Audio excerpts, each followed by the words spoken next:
بسم الله الرحمن الرحيم. السلام عليكم، ان شاء الله رب تكونوا بالف خير.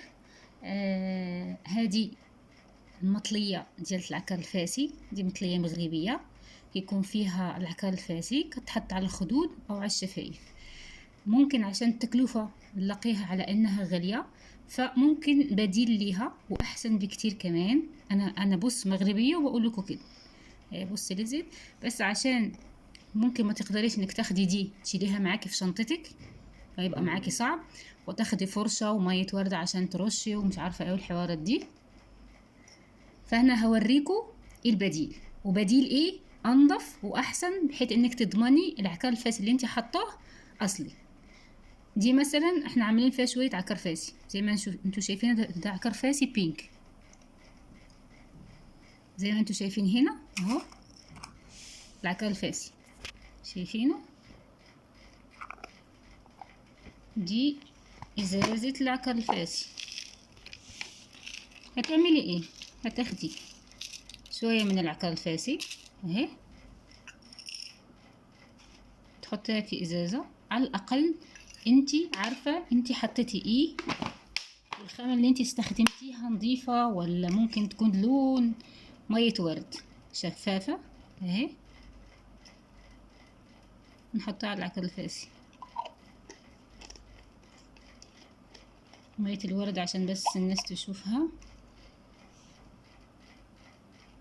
شفافة، ونخلطهم مع بعضيهم.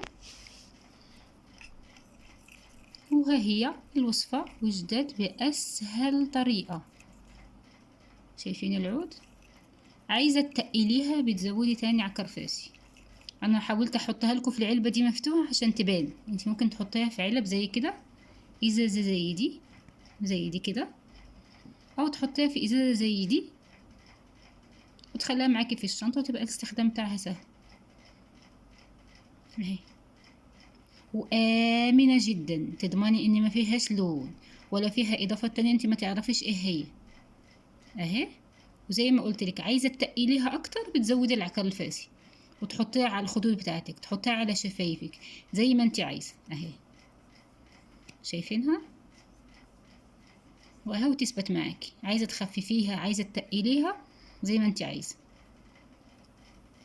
هتديكي نضاره وصفاء ونقاء للبشره. ان العكر الفاسي هذه المميزات بتاعته، انه كيدي نقاء وصفاء للبشره. عايزه تقيلها زي ما انت عايزه، تاخدي ميه ورد اي نوع مش مشكله، ومعاكي ازازتك خام بتاع العكر الفاسي، وتخلطي زي ما انت عايزه. ممكن تستخدميها زي الطريقه هذه خفيف، ترشي بيها بشرتك على الصبح، تحطيه في التلاجة. وقت ما تفتحي التلاجة رشي على قد ما ان شاء الله ترشي حتى 100 مرة، مش هيضرك في حاجة. تعمليها في وصفات زي ما انت عايزة. مية الورد والعكر الفاسي صفاء ونقاء ونضارة للبشرة، ووفرنا لك بدل ما تشيلي واحدة زي كده. السلام عليكم.